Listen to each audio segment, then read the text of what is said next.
for some more wrestling action with your Hebridean Hammerlock. And I'm your host, Cal, and joining me tonight, Graham, what's happening with you? Not a lot, just back from a trip to London, which was fantastic, but really looking forward to tonight. Oh, that's great. So, when we initially spoke about doing a wrestling segment on the show, it was obviously we had to get some wrestlers on to talk to. And we live in Scotland. Colour of Scotland is blue. We live on the Heather Isle. So I think it was just fate. There could only be, to quote Highlander, there can only be one. And so we are very, very honoured. Our first ever wrestler is the awesome Heather Blue. Welcome to the Hebridean Hammerlock. Thank you. Thank you guys for having me. I'm super excited to be here. Okay, with that, I'll hand over to you, Graham, to kick things off tonight. Okay, so from what I have learned, you kicked off your career just under 5 years ago, back in 2021. What was it that made you decide that you wanted to take that first step into the ring? Well, so I started watching wrestling. I was pretty late to the game there. So 2016 is when I started watching wrestling. Strictly mostly just like WWE. I was over at my friend's house and she had turned SummerSlam on. So I was watching it with her and I'm like, yeah, like this is cool. I like this. And then in terms of transitioning into becoming a wrestler, I found out through the internet that there was a place that was about 20 minutes down the street from where I live that did like wrestling seminars and training. So I was like, oh, I want to go check out this seminar. Let's see what's up with it. And so I went to the seminar and they had a really cool like setup and everything. Like I said, it was super close to my house. So I was like, this is something fun and interesting that I'd like to try. They invited me to come back a week after that to have like my first training session with them. And then the pandemic happened. So I had to put that on pause for a while, but I had a lot of fun and I was like, I want more of this. Mm-hmm. And what was it like taking that very first bump? Brutal. They always tell you, prepare yourself for it, but there's really is no feeling like it. Of course you have to learn how to do it properly, but just the first time, if you just full send it like I did, I was very sore for several days, and I was like, do I have what it takes to do this regularly? Because that was just practice bumps, and that was it. And eventually I learned how to do it properly, and now it's funny because almost 5 years in, or however long at this point, it's almost, if I have like a weekend off where I'm not wrestling, I get more stiff and tight, and bumping fixes it. Knocks it back into place for you. Yeah. And thinking about that, how often do you get a weekend off? Well, I try to have at least one weekend off. So my shoot job that I work at also works weekends. So I usually try to have at least one weekend where I work there. But I try to be booked usually at least once a week, either a Friday or a Saturday, if not both, 2 to 3 weeks throughout the month if I can. Yeah. Because I think certainly when I've looked at anything to do with the independent scene, it looks like more than a full-time job in itself, because you are responsible for your own bookings, for your own gear, for your own merch, for absolutely everything. So you've got all of that plus, like you say, your shoot job. Mm-hmm. That's quite a grind. Yeah, it's a busy schedule, but I feel like I balance it pretty well. So I'm just going to come in there with that. Like, what was that feeling like when your debut match? Was it nerves, or did the excitement take over, like when you first walked out of the curtain to a crowd? Both. Yeah. So and this still happens to this day sometimes, but you'll be just in the anticipation of going out there really is what gets me. So I will be, I pace back and forth. I'm going through the motions and, just getting in, I call it match mode. Just mentally preparing myself and shake out the nerves, and I'll be right there behind the curtain waiting. And the second that my music hits and the curtain goes open and I'm out there, it's like, okay, we're locked in, we're good. But yeah, leading up to that, I'm a hot mess sometimes, I'll tell you. Like, watching some of your matches on YouTube, you've been through a few entrance themes. say that again? Sorry. Watching some of your matches on YouTube, from the clips that I've seen, you've went through a few different entrance themes. Which one has Yes. really felt the most appropriate for you? So, kind of depending on the stages of things. So, of course, when I originally debuted, my moniker was Relentless Heather Blue.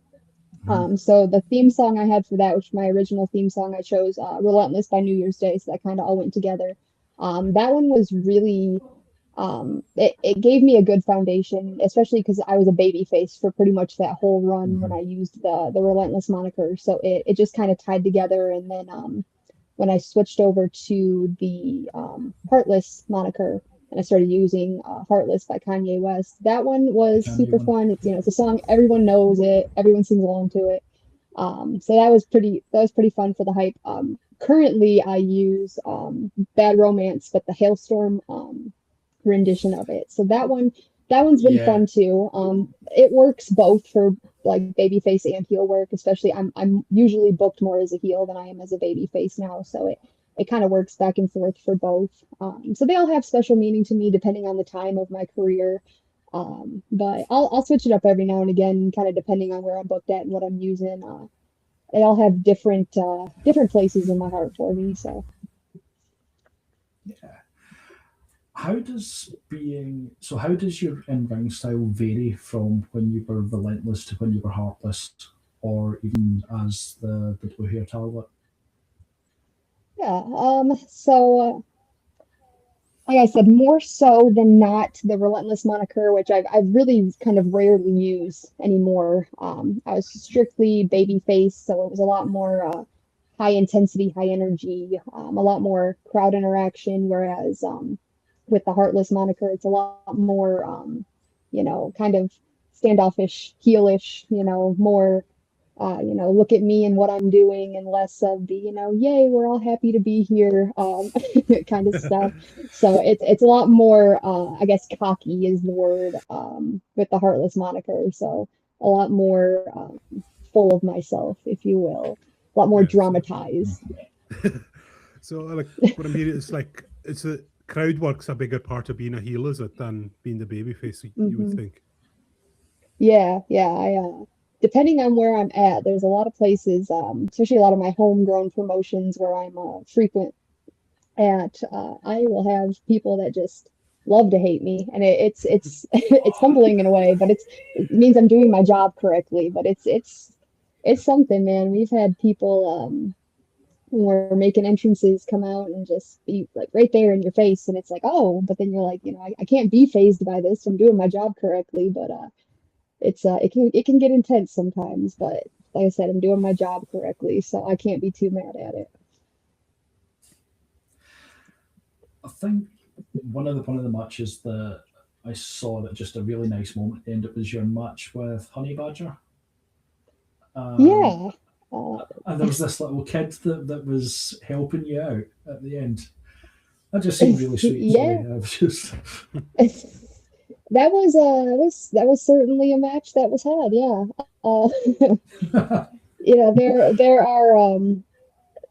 There are there are certain ones like, yeah, oh gosh, I can't even at this point remember how many matches I've had. I wish I would have kept a better like track record of all the numbers of matches I've had so I can like refer back to them, because there's times where I'll be like, oh yeah, I did have that match, that did happen, and yeah, so I'll be reminded of certain ones, and I'll be like, wait, I did work with this person, or I did work at this place, or whatever the case is there, and it's kind of like a fun little reminder. I'm like, oh, that did happen. There is footage of this. It is on the internet. Who's been Uh, your favourite person to work with so far? well, okay. So in terms of like, I guess like bigger names, and then in terms of local talent, let's see here. I would say, um, oh gosh. So local, Leela Hall, if you guys are familiar with her, she's also from Michigan. She's Hmm. really fun to work with. She's very athletic. We always have pretty good chemistry in ring, and we always have really fun matches. Um, so I'd say her. I would say Rory Shield. She's also a local talent here. She's really fun to work with. We always get along really well. coming up with cool things to really bounce off each other, if you will, kind of bring out the best in each other, I think. And then in terms of big names, I would say, so most recently at a local show here, XICW Detroit, we were on their anniversary show, and myself and my two tag partners worked Killer Cross and Scarlett and Jimmy Jacobs. So that I would say has probably been the most fun. They're very, very sweet people, very kind, very, just they have so much knowledge that they're willing to pass along to you. Very safe workers, super, like I said, just super pleasant to work with. And then I would also say I only had one match with her, and it's been years. It wasn't my best work. I was very green and very nervous. But Marty Bell, she was really, really kind and sweet to work with too. Yeah. So I was not my best work. I was so nervous. I was like, oh, this is really cool. I'd love to have another match with her again sometime down the line. But yeah, so I would say those would be probably my top people that I enjoy working with the most. Cool. I think certainly the Cross and Scarlet had the clip that went viral. Yes, yeah, that was probably my biggest moment. Yeah. Where did that idea come from? So, I believe, if I'm not mistaken, it was something that was brought up in the locker room, I think by Cross and Scarlet, if I'm not mistaken. And it was kind of bounced around as a, haha, this would be funny. What if we do this? And then everyone was thinking about it, and we're like, well, why not? Like, let's think about it and just let's do it. So, we prepared for it, and yeah, it went off without a hitch. It was super fun. I to this day, people still will, I mean, it's only been a couple months since it's happened, but that is one of the biggest things that people do. Go, oh, I recognize you from this, and I'm like, that was me.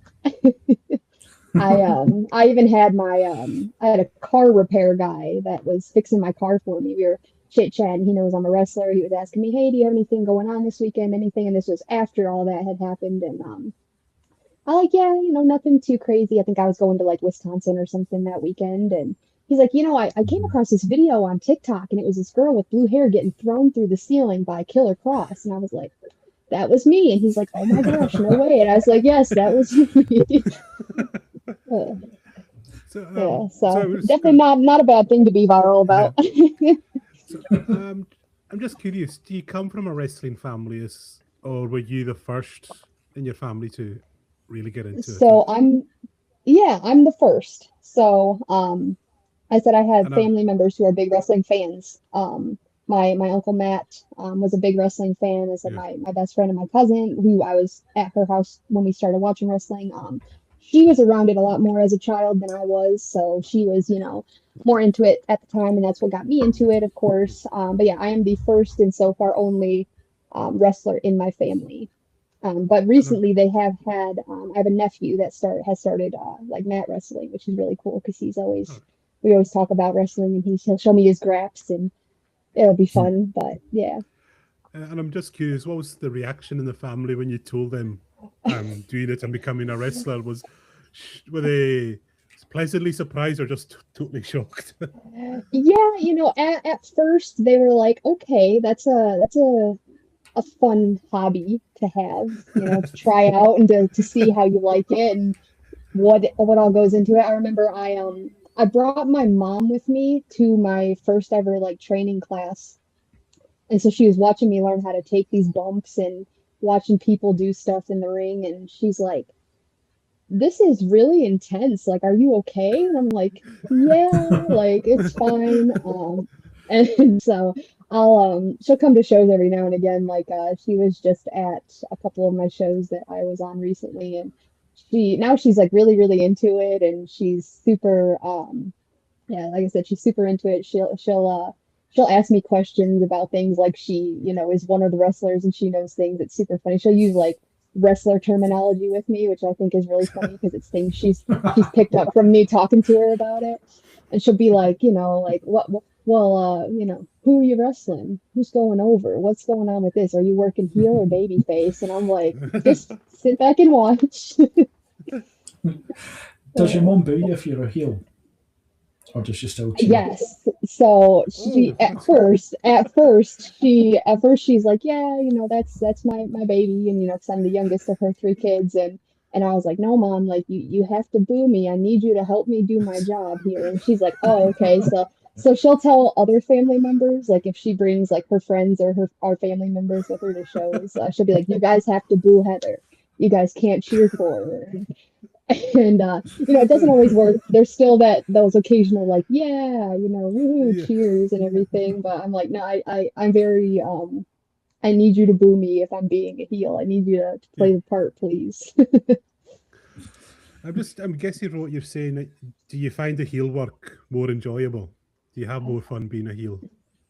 I do now. So Yeah. when I first started, as traditionally mostly as a baby face, almost 100% of the time, back then I was like, oh, this is super easy. I like this. I couldn't be a heel or give heat to save my life when I was first working because I was so used to being a baby face. Mm. But yes, now I've found it is a lot more fluent, I guess. Yeah. Especially in my character work because I found out that I just cut promos like a heel from people that have given me critiques and feedback on it, and now I'm like, if I have to cut a babyface promo, I'm like, all right, I can go generic with it, and I know that I can get there. But if I go like creativity wise, I really have to like lock in. Otherwise, like naturally, it's just gonna come out as a heel promo because I get to I use it's funny because I'm a very non-confrontational, very keep to myself, Yeah. introverted type of person in real life. But Yeah. as a wrestler, because I use it as an outlet, of course, to be Yeah. mean to people and get away with it because it's my job. Um, so people be like, this is so different than who you are as a person in real life, and I'm like, yeah, but so it helps me kind of get my frustrations and things out, and I can do it with being mean, knowing that it's okay for me to be mean because I don't like to be mean in real life. But And I've got to ask about your mum as well. Was she quite shocked Mhm. when she heard you doing promos, giving heat and all that? Was she like, oh, Oh yeah, yeah. did that take her? Yeah. Uh, Or yep. did you learn to So trash I talk used from your to. mum? Yeah, I used to so I would take her to wrestling shows with me when I was still a fan while I was training. So I would go to some local shows Yeah. that like my trainers and stuff were on as talent to kind of go see what's going on and everything. And she would always laugh because my trainers were traditionally heels at the time too, and she'd be like, this thing that he said or this thing that she said was so funny and just so mean, and I'm like, yeah. And so there's times where I'll say something and she'll be like, "Oh my gosh, like that was brutal." But she know it comes from a place of love. So Yeah. Was that something that you were keen to pick the brain of Cross Scarlett and Jimmy Jacobs about? Just that character work? Because Cross yes. is he's on such a different level to most people that we see on TV in terms of his Yeah. character, and he has Yes. been since I remember him as the White Rabbit in Lucha Underground. Hmm. Um, and then there was something that people always talk about, that natural charisma you can't take your eye off. There was just something about that guy that you're like, I have to see more of this guy, and then Yes. he would show up in bigger and bigger promotions.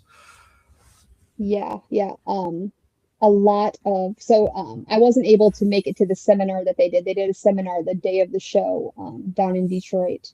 I wasn't able to go to that, but I was there. I was Hmm. picking their brain at the show about it, and just besides, of course, the physical aspect of things, the in-ring work and the psychology and everything, a lot of it being like character work and things to pick their brains about was really nice. Just sit there Hmm. and listen about. I do this a lot with Jimmy Jacobs too because he'll be at a lot of these other XICW shows down in Detroit. He's a regular there, so Yeah. and we were working together for a little bit adjacent. So he would just like if you just get in a room with him and sit down and he starts talking and you just absorb so much and it comes out Hmm. naturally sometimes without you even having to really ask. You just kind of lean in and start a conversation with him and it'll spiral into like just so much cool knowledge to have. It's great. I really do enjoy learning various things, of course, but the mental aspect of it and the character work from people is it's second to none, really. It's helped me develop my character a lot Yeah. too. It's been great. Thinking back to when you were learning, what was the best piece of advice that your trainers gave you? Let's see. I would say um, so a lot in the beginning, when you're learning how to do things and you have to go from point A to point B to point C. Um, a lot of it was just for me personally was rushing from point A to point B to point C just to hit the marks. And a lot Mm-hmm. of them would say, smooth is slow, slow is steady, or a variation of those words. So meaning, take your time, make your moments, but do them, do them well, and then do them fast. So once you have like if you're doing a sequence or something, you want to rush, boom, boom, boom, because you want it to be fast, but it's sloppy. Go back, do it Mm-hmm. slow, do it smooth. Then that and a lot of repetition of doing something right until you cannot do it wrong. So a lot of that came from our fundamentals, our bumping, our footwork, and every now and again, of course, everyone has moments where it's like, oh, that's not the cleanest footwork or not the best sequence I've done or whatever, but that is a lot like your foundations of your wrestling style. Once you get your footing under you and everything is a huge part of being able to build on top of that because you can have these really cool moves and these awesome sequences, but your fundamentals have to be there, of course, first. And Yeah. so a lot of that was drilled into me, and like even later on, just from getting like critiques and doing practice matches like with my peers and Yeah. people a couple years senior of me or whatever too. A lot of that too. That and a lot of it is getting in the ring with people who believe in you just as much as you believe in yourself. Because you'll have those moments where Yeah.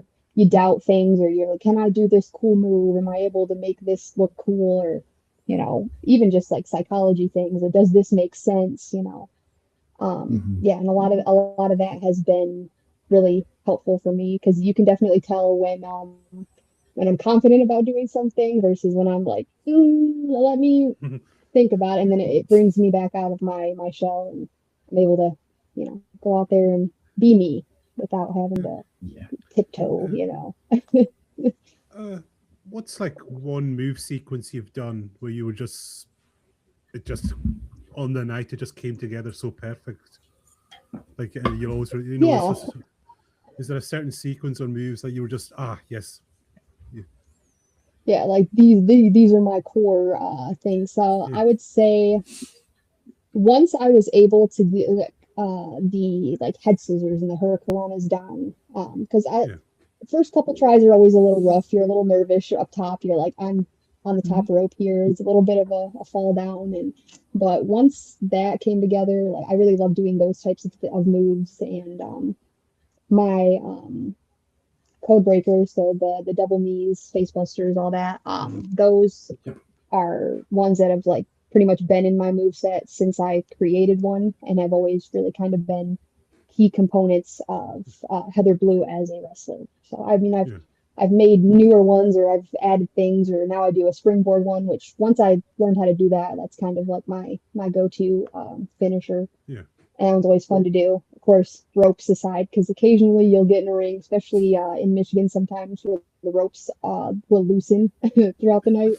So you definitely want to make sure that they're tight before Mm-hmm. you go off of that. Because unfortunately there's footage of it all over the internet. I have slipped more than once, and you just do what you have to do at that point. But there's also some yeah. really crispy looking ones out there too. So those are the ones that go in the highlight reel.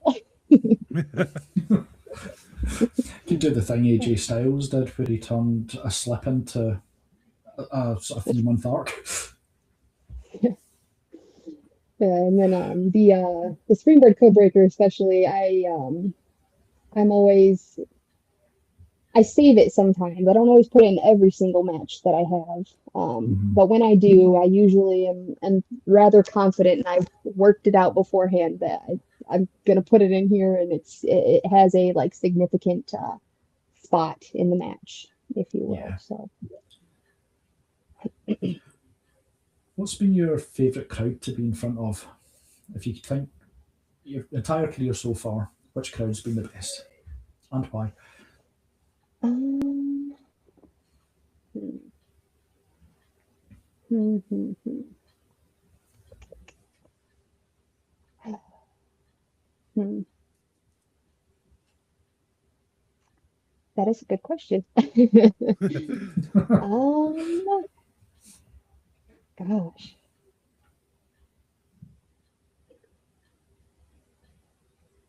Should we get back to that one maybe?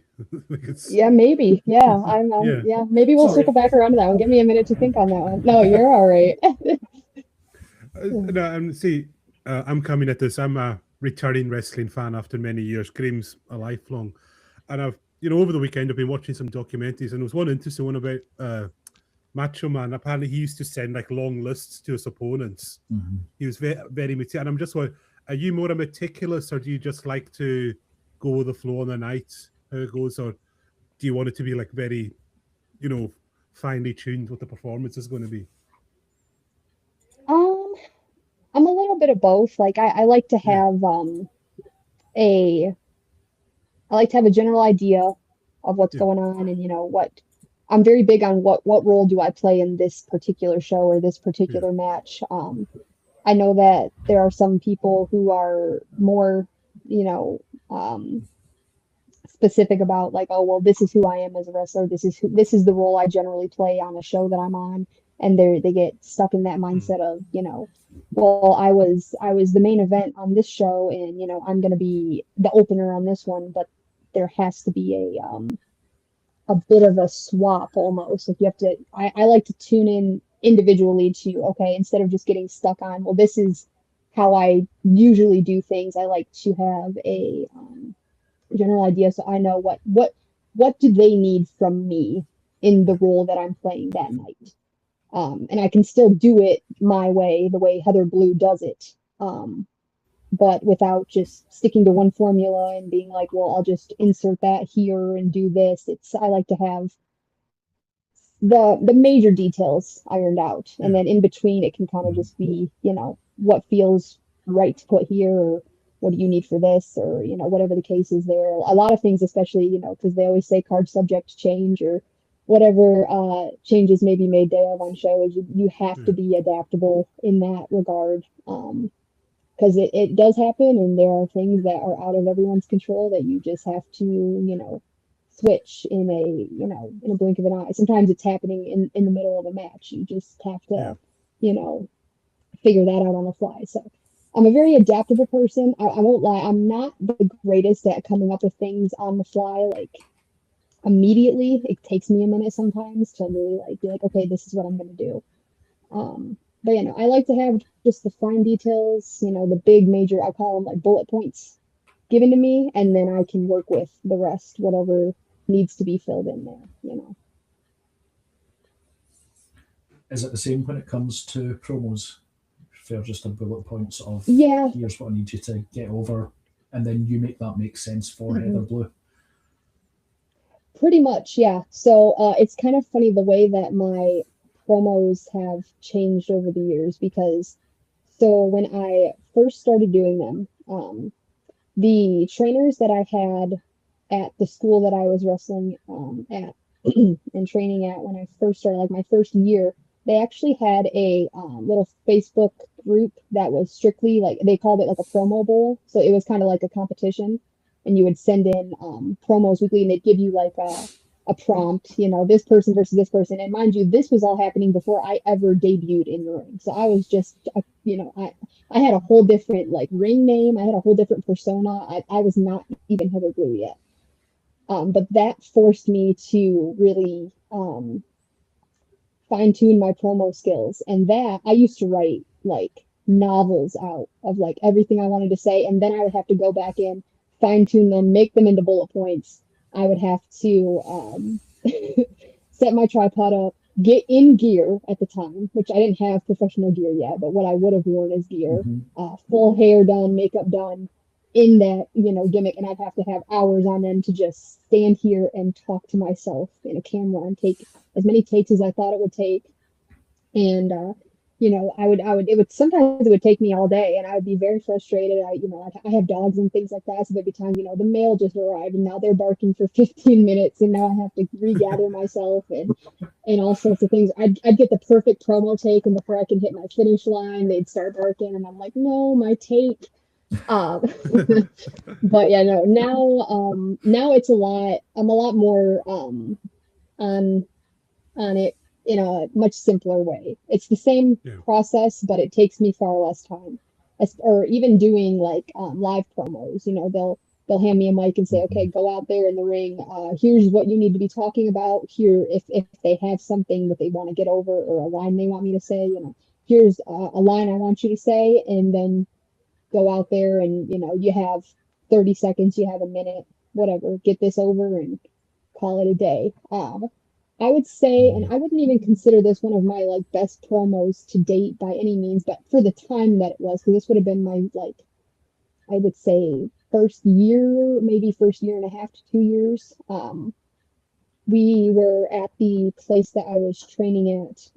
At this time we're doing live shows. I'm from Flint, Michigan, so it was down the street, the same area that we used to train out of this arena, and now we're doing shows here. So it's hometown. I'm babyface. People are all about Heather Blue at this time, which was really cool. It helped me a lot because I was like, okay, yeah, these people like me. And I was in I believe it was a fatal four-way. And this was before, so they were announcing that they were going to be debuting a women's championship at the promotion, and none of us knew. So the promoter dropped it on us in the locker room, said, hey, looked at me and said, you're going to go out there, you're going to have this match. It's going to go however it's going to go. Really was nothing special in terms of in-ring stuff. And then me, are going to cut a promo on, what are we out here fighting for?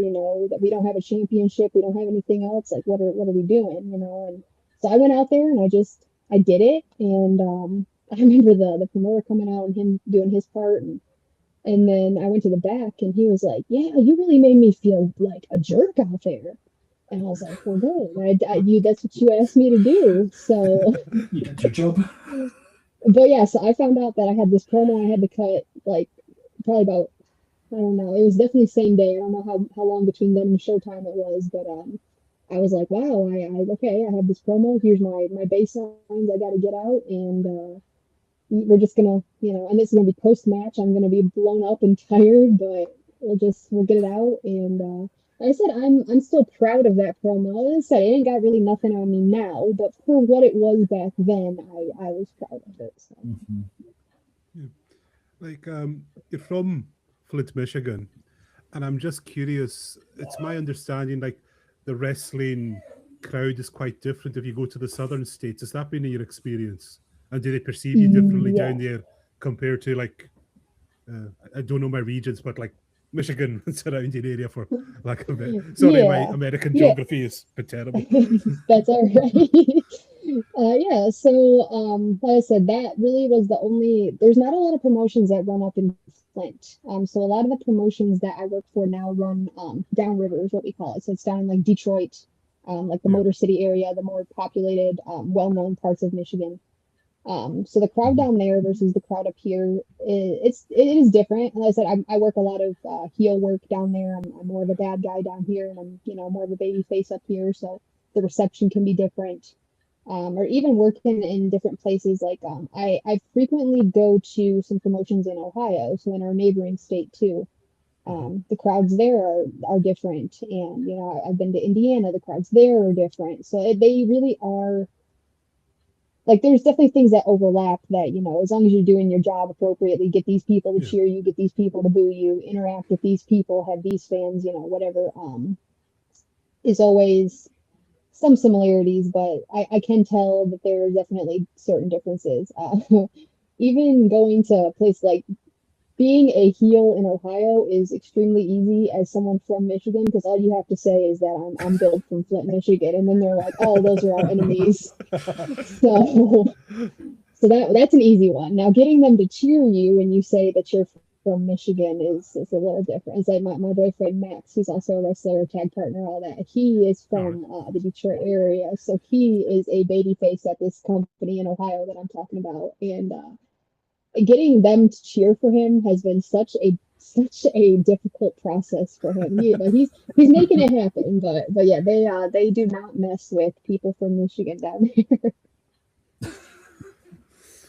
And I'm curious about that because I've added you on Facebook and I saw like your boyfriend's a wrestler as well, and you're in a tag. Does that present any challenges that like your own like your kind of romantic partner being a work partner in a way?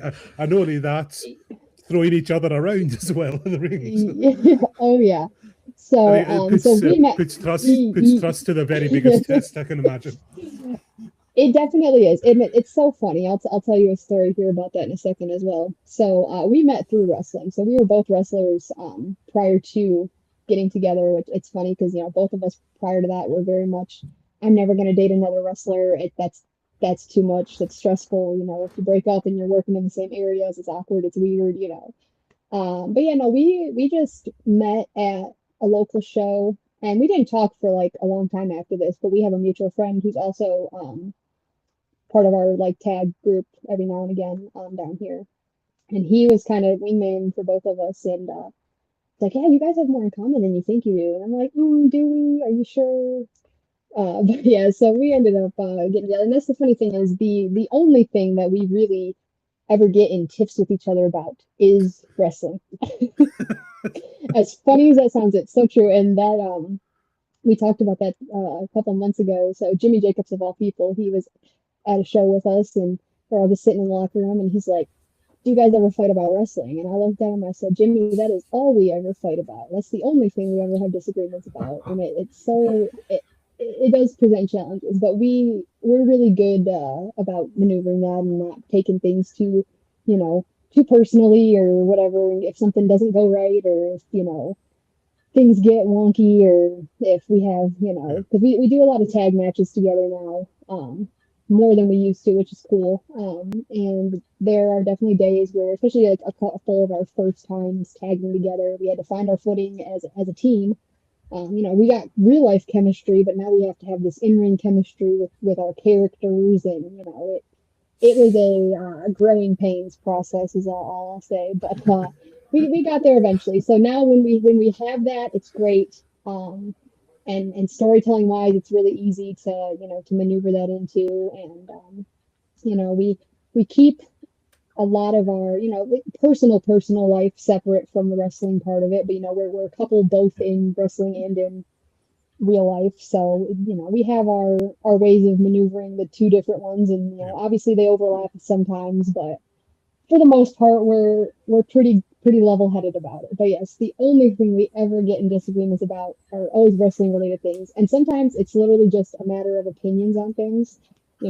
I like this spot, or he's a very logical based person, which I love about him. I absolutely adore. But there are times where I don't have a logical answer for him. Like he'll be like, why do you like this? Why do you like this wrestler? Or what about this person's character, amuses you? Or what don't you like about this person? And I'll be like, I don't know. I just like them. I just like them. And he's like, that doesn't make sense though. There has to be a reason. And so that's like the little things we'll get in a little heated arguments about every now and again. Or we like to poke fun at each other. We call it rage baiting. And one of his favorite, we'll watch wrestling together, of course, as well. And, one of his favorite guys will be on TV, and I'll be like, oh, boo, that guy sucks, or whatever. And so we have those moments, and it's fun. Who's your favorite to watch on TV, and how does that differ from who his favorite to watch on TV is? Yeah. So my couple favorites, even like back when I first started versus now, like I still have some people that I like watching, but I liked them as the characters and the renditions of themselves that they were back when I first started watching. Yeah. I'm a big Finn Balor guy. So he's my guy. I've been a Finn Balor fan since I started watching, and he likes Finn Balor. Don't get me wrong, he likes Finn Balor, but he likes to he gets in this joke with me, and he's like, "No, Prince Devitt was good, but Finn Balor, nah," and like so that kind of goofy stuff. We're both big Rey Mysterio fans. He's been a Rey Mysterio fan since he was little. He started watching when he was like 8 or 9, and so those are a couple favorites. Big Hardy Boys guy. Um, and then like those are big names for sure. And then in terms of like indie wrestlers too, my dream match is Billy Starks. I've been a fan of Billy Starks' work since I transitioned into like from just watching WWE as a fan into watching indie wrestling as a up and coming wrestler. Um, yeah, and so he always will like poke fun at me and things like that about he likes her, he thinks she's really talented. He's like, oh, we had people, she used to have blue hair, so everyone's like, oh, like someone one time in a match was like, oh, you're just a knockoff version of Billy Starks, and I was like, I laughed because it was funny. They broke me like in ring when that happened, and I was like, oh my gosh, like that's actually super funny, thank you. And yeah, so like just things like that we'll banter about back and forth, and he's a big fan of Gunther. And I will poke fun at him from time to time because as talented as I think that man is, he does a really good job at being a heel and making people hate him. Yeah.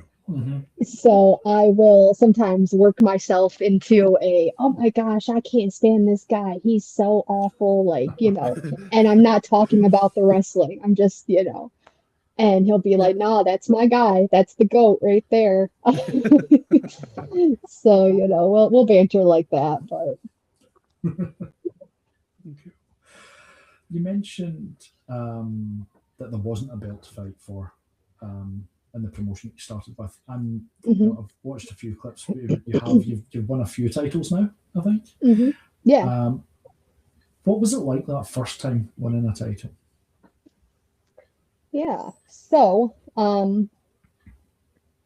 there was a time that I guess this would be considered my like first championship win technically. But it was kind of like not swept under the rug, but it was kind of just like such a blip of, in this place all the way out in, nowhere. And the belt itself was just like a tag team belt that they just like stamped a piece of tape over that said like women's title. And so I guess that was my first technical win. I have mixed feelings about that one.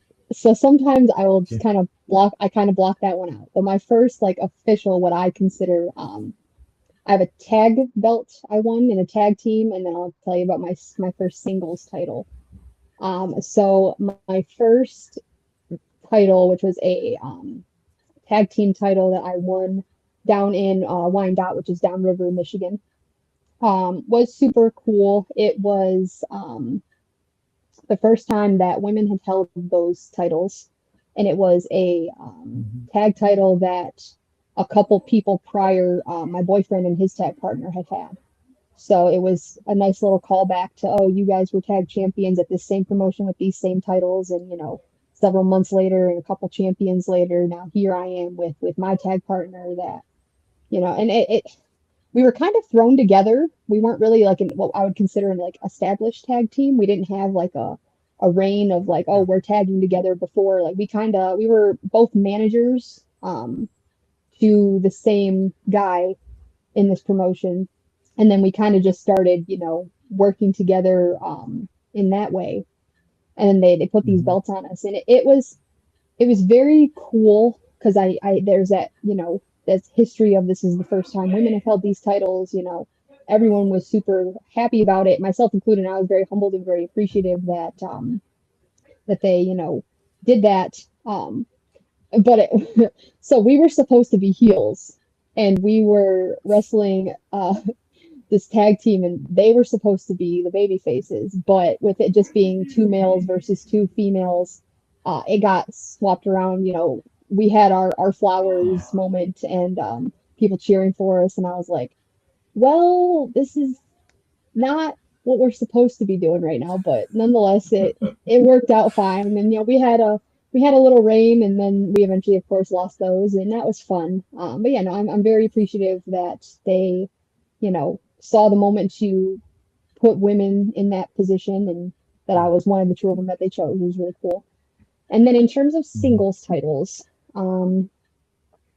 if I'm not mistaken, my very first singles title, and it was also a brand new championship. So a lot of the promotions that I have won championships in, one I still currently have. It was the first time they've had a women's championship, so I was the inaugural champion for that. So that always holds a special place too, because it's like, okay, I'm the first person to have this period. And that was in a ladder match, or a TLC match rather. And that was my first time being in one of those types of matches too. So that was really cool. Very like almost a lot of emotion going on in the moment. Like I didn't have my full on, bawling my eyes out, I just won this title at WrestleMania moment, but still, as I said, all of these I've won as heels, so I kind of have to have that, yeah, that's right, I am the champion, I did do this, moment. But that first singles title was really cool. I was at this promotion in my boyfriend and our tag partner at the time were all kind of on top of the division, so to speak. And so they all came out and celebrated with me at the end of the show after I won the match. And, we all had our little celebratory moment. It was a very nice little moment in time to capture.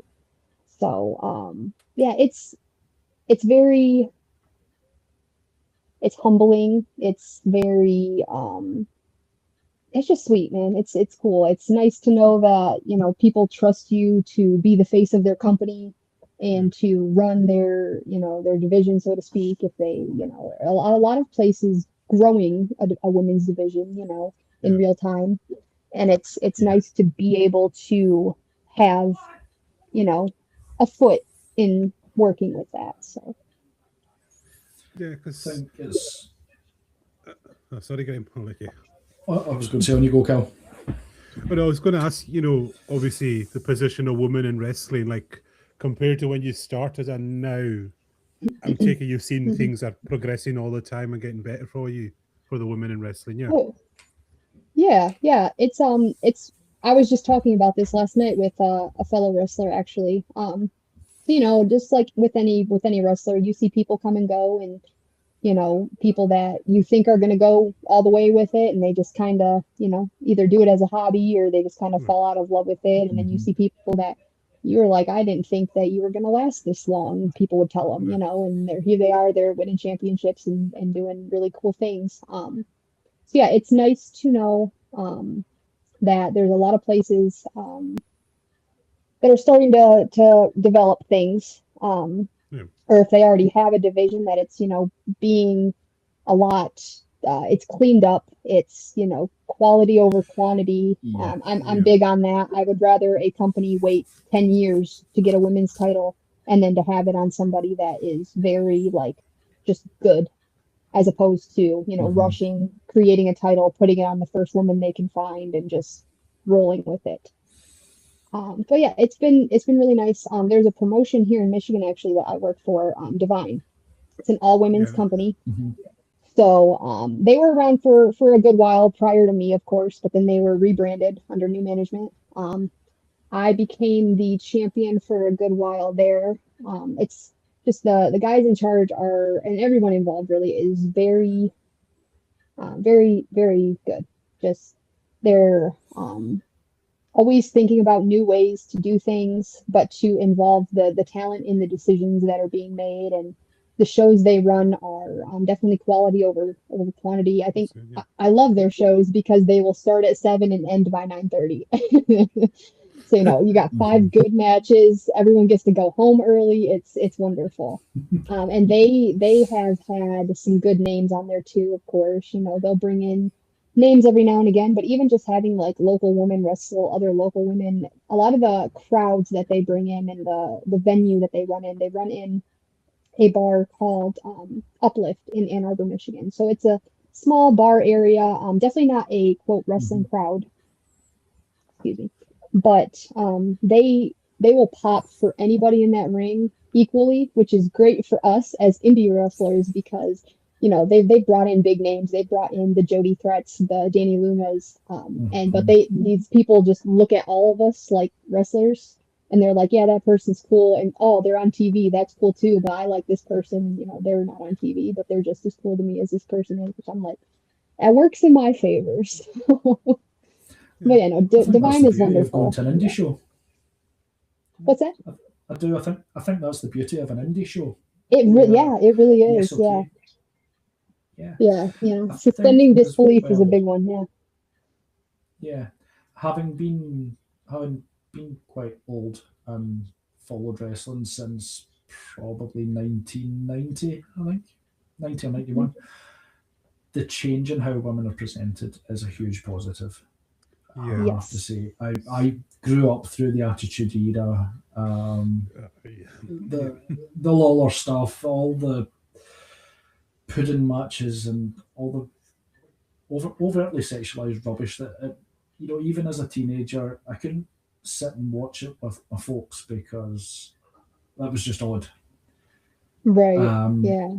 And in terms of then having kids of my own who I'm passionate about watching wrestling, I wanted to get them into it, and making sure they were seeing the right thing. The way that things have changed has been really, really positive, I would say. I'm not saying it's perfect by any stretch, but as well, I think for me the biggest change as a fan is that the women's divisions are presented as equal to the men's now, as opposed to being, for a while it was referred to on dirt sheets and stuff as the toilet break match before the main event. Mm-hmm. Now it's got equal footing at main events properly itself on merit and not just on, pointless promoters trying to be okay. Mm-hmm. And I think that what we're seeing then is that the quality of matches is most of the time it's better than the men's matches. Yeah. Well, it's like we're looking the at so many Rumble. things. We're looking at the women's Rumble was incredible this year, way ahead of the men's Rumble, I thought. Yeah. Yeah. And it's stories like. Yeah. Sorry, on you go. Oh no, you're all right. Yeah, no, I just in agreement there for sure. It has been very it's been a breath of fresh air too, because of course as a woman wanting to pursue wrestling and kind of looking at things at the current state of the time, and there was obviously like this is post Divas era, and women have found their feet and they're being treated as equals, which is amazing. Of course, like you said, nothing's perfect. There's always work to be done, but even just the leaps and bounds from when I started versus where I'm at now has been tremendous, honestly. Like, see, when you started, was there any? I'm trying to ask this at a time, but did you feel any pressure yourself to maybe go in a more sexualized way? Was that present when you started? Did you get any pressure to do that? Or so there's definitely, I think for me personally, I was very, I'm very pro do what makes you feel comfortable in your own skin. But for me personally, I've always been a bit more of a reserved person in that regard. I want to be presented for my talent first and foremost. And then everything else later. Like obviously, the wrestling business is it is a looks business. It's a talents business. It's a combination of a lot of things. And having the blue hair, I stick out there. That's cool. I'm not saying looks don't matter, because they absolutely do to some degree. But I was very focused on how can I make myself stand out in this ring in a way that's not going to be about how much or how little I'm wearing or what mannerisms I'm, feeding into the mass public, the cheap ways to go about it, so to speak. And, especially when I first started too, there was like maybe 5 or less women even just in the area in terms of girls that were training or girls that were working. And that was including some of the women that have been here for, years and years. Of course, they went through a lot more than what I did for the time being. And so on. But yeah, no, they I was very much focused on the physical aspect of things in a way where I Yeah. was like, okay, I want to learn how to do this cool move. I want to stick out with this. I want to take this, normal variation of a move and make it, Yeah. make it mine or do something different with it. So I didn't necessarily feel pressured, so to speak, thankfully. But I know there were definitely ways that like I probably could have gotten here faster or would have, caught more Yeah. eyes doing this here or doing that there. But like for me, fundamentally, I wasn't willing to bend to get there faster Yeah. if I can go the long way around by doing it the way I wanted to do it. Yeah. Is it quite interesting? This did actually happen this week. I'm just in a new job, and they know I do a podcast, and they heard I was doing wrestling this weekend, and I interviewed a wrestler, and I said, "Who is it?" And then I described you, and then some of the women were like, "What? This woman who do wrestling?" And then, but I took my phone out and I showed them, the little promo I made, and one of them did actually say, Mhm. "Oh, she looks so cool. I'll have to show my little girl that. She'll love that." Said that's Oh, because that's she super loves sweet. she just wants to see kick-ass girls. Said I didn't know wrestling Yeah. did kick-ass girls. Said there's no Hmm. shortage of it there. That's just show some wrestling. She'll get all the kick-ass woman she could ever want there. Yeah. Yeah. And see, that's really what it's about. Like, Yeah, Mm-hmm. especially, I mean, even still, being a heel too, it's a little harder for me to resist because now I have yeah, to be a heel and I'm not supposed to be, smiling and like, signing all these things yeah, for kids and taking pictures and doing all this and that. But it does really get my weak spot, I guess you could say, because kids don't owe us anything. Like they're yeah, just gonna have genuine reactions to things and general responses. And I have had that, like, people come up with their kids to the merch tables, their little girls, whatever, and been like, we're seeing this positive, non-sexualized version of like women in power and yeah, women who just have, a presence about them that's not rooted in, misogyny or whatever the case may be there. So I've had a couple people do it. Even Ethan. So Ethan is the owner of Divine, as I mentioned previously, the all women's promotion that I work yeah. for here.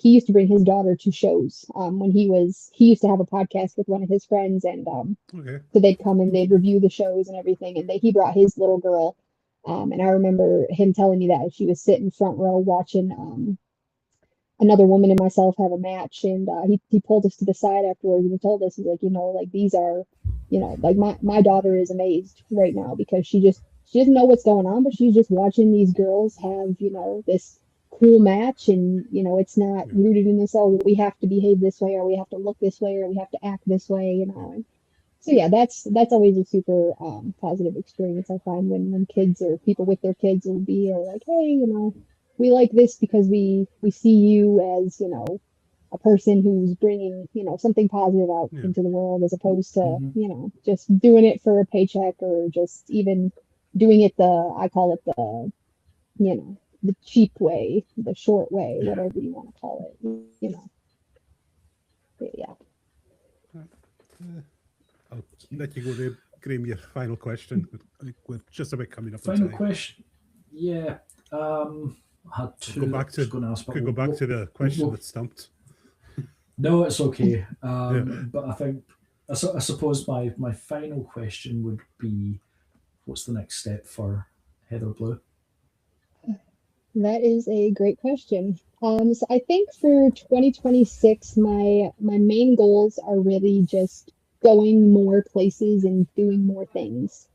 Um, I've done a lot in Michigan. I mean, there's places in Michigan that I haven't even debuted at yet, but I feel like I've hit the majority of the what I consider like the core promotions in state. So I'm Mm-hmm. trying really to branch out, to travel more, get more miles on the car, make myself known more places, even if it's just going, setting up, tearing down, paying dues, and so on. That's really how we got into some of the other places that we're currently at in different states. So yeah, I would say just trying to be out there more and maybe get some more championships if we can, and just have fun and wrestle. Nice, cool. We'll end in our traditional way. It's just some quick fire, fun questions for you. Are you ready? Yeah. It's no, Yeah. no, it's not intense trivia, Graham. I'm nice. I'm nice to our guests. I'm not nice to my hosts. Okay. I give them the most brutal trivia ever. So, what's the one move you love hitting that gets the best crowd reaction? I would say I do a swim through STO. I don't have a fun Yeah. name for it yet. I gotta find one still, but that one's always a fun one, especially when the person snaps with it. That one's always Yeah. a good one. Mhm. So, Okay. If you could steal any wrestler's entrance music, who would you go for? oh my gosh, probably Liv Morgan. I don't know. I like her entrance. I like her. Like she's one of my favorite wrestlers on TV right now. And she's just fun. I like that. Okay. What's the most unexpectedly painful thing about being a wrestler that fans never think of?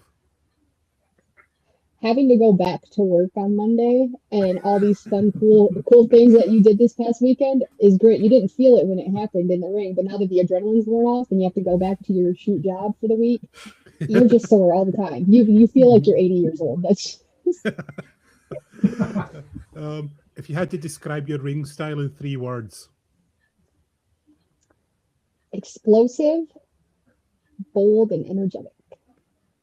oh, and this was a repeat of Graham's question. Which city or crowd surprised you most with how loud they were? I guess I would say probably Ohio. Even though they hate me, they interact with me pretty well, so I'll take it. Uh, what's the funniest thing you've heard someone yell at you? I don't know. That you can repeat on Uh, here. Yeah, I was gonna say the first thing that came to mind was not something I can say on here. So, I would say, they call me a Smurf a lot. They always go, hey Smurfette, this, that, and the third. That one's always, or Blue's Clues was one I've heard. Yeah. Bluey, I've heard that one too. So, Right. If you could bring back one retired match type just for yourself, which one would it be? oh my gosh,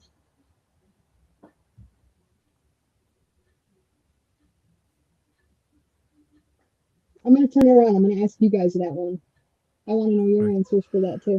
Graham, you'd be the better one to ask. You're the. That's your question, Cal.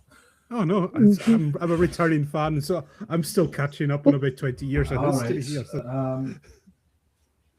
For me, retire. I don't know so much about retired match type, but it's a match I've not seen in ages. Is just a straight up submissions match. I remember I for a while. That's a good one. Okay, what's the most chaotic thing that's happened to you backstage? I had a show where I was debuting at a venue and I left my gear at home. So I didn't realize it till I opened my suitcase and I had left it out to air dry after washing it. So I had my old gear in there, luckily, and that's what I wore. But my gear I meant to wear left an hour away at home. This question could cause some issues for you later on. Which wrestler would you most want as a tag partner for one night only? I would say probably Liv Morgan. I feel like her energy is just really fun and I would have a good time in that match. Okay, let's see. What's the one part of your pre-match ritual that you would never admit to until now? Or is it? Probably that I don't have a super strict like routine. I know a lot of people do. Sometimes I just grab an energy drink and stretch and hope for the best. All right. Well, so thank you so much for coming along. And there's two questions. If we sent you a Hammerlock T-shirt, would you wear it to an event for us? A T-shirt Yeah, about. absolutely. We'll For get one sure. done in blue. We'll get one done in blue for you as well. Perfect. Even. That's all I need. And the last one is: would you ever come over to Scotland if you got the invite? I would love to. So that's another thing too. So Yeah. I still have to get a passport. That's my one thing that I really have Yeah. just been lacking on getting. But Max and I are both talking about that. We would love to be able to travel abroad and to go to other countries to wrestle. We've been to Canada once, but even that's as far as we've been able to go with it. But we'd love to go all across Scotland, England, Right. Japan, all the places. Yeah. I get.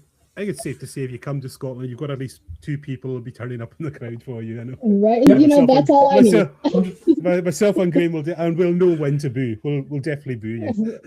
There you go, right? See, we're that good. So, and Heather, if people want to follow you, find you, and also you're doing a special sale right now in some ring gear, aren't you? Is it still up on your Yes. face? Yeah, so you Yeah. can Yeah. publicize that. Yeah. So I have some ring-worn sets that I am willing to part ways with, just trying to get some room in my suitcase. I think I have like 3 new sets that I haven't even debuted in yet because I have a problem with buying ring gear. But yeah, so these would be sets that I've won championships in them. I've had really good matches in them with names, things like that. So one of my is a ring jacket, my original ring jacket that I customized and made myself from like a thrift store. So that one is a real throwback one. If anyone wants to check those out, those are always pinned on the top of my social media profiles. So. And they just look up Heather Blue and your name will come up. Yep, Heather Blue Wrestling is my handle for most of my social media. So. Yeah, I'm going to tell you this. It's been nerve-wracking for me promoting you because one of the other hosts on the regular shows we do is also Heather. And it's been... Oh, yeah. And like she has been saying, I keep expecting to get like some messages on Facebook. Oh, you've suddenly changed career, Heather. You know, you work you're working reception in an art center. Now you're an indie wrestler. What gives? so yeah, I've managed to avoid that for about a month since you picked it. But thank you so much for coming on, Heather. We've really enjoyed. I think you've definitely got two big fans here in Scotland. We'll follow you and hopefully be there with the day you turn up on our shows as well. We'd love to welcome you. Oh, And thank you guys. I appreciate it. And some final thoughts, Thank Graham? you. My final thoughts are it's been an absolute pleasure. Thank you for coming on our little show, chatting with us, and just being awesome. Yeah. And, thanks, guys. And as with our Rumble show, Graham, we always say this: go out and support indie wrestling. If you're a wrestling fan, go out and support it. Please do. Like, we've lost Heather there. Yeah, I don't know what happened there. They went dark when we said support indie. Are we there? Right. Yeah, I just bounced up. She went straight out to support indie wrestling. Yeah, she ran straight out to go support indie. She's that in. But yeah, please go support indie wrestling. Please do if you're a wrestling fan, because without these guys, you wouldn't have your WrestleManias, as we keep saying. So please go out support. And we'll be back. We're back on Tuesday. We're reviewing Supernatural Season 2, but our next wrestling shows on Friday. We finally got some Scottish talent on.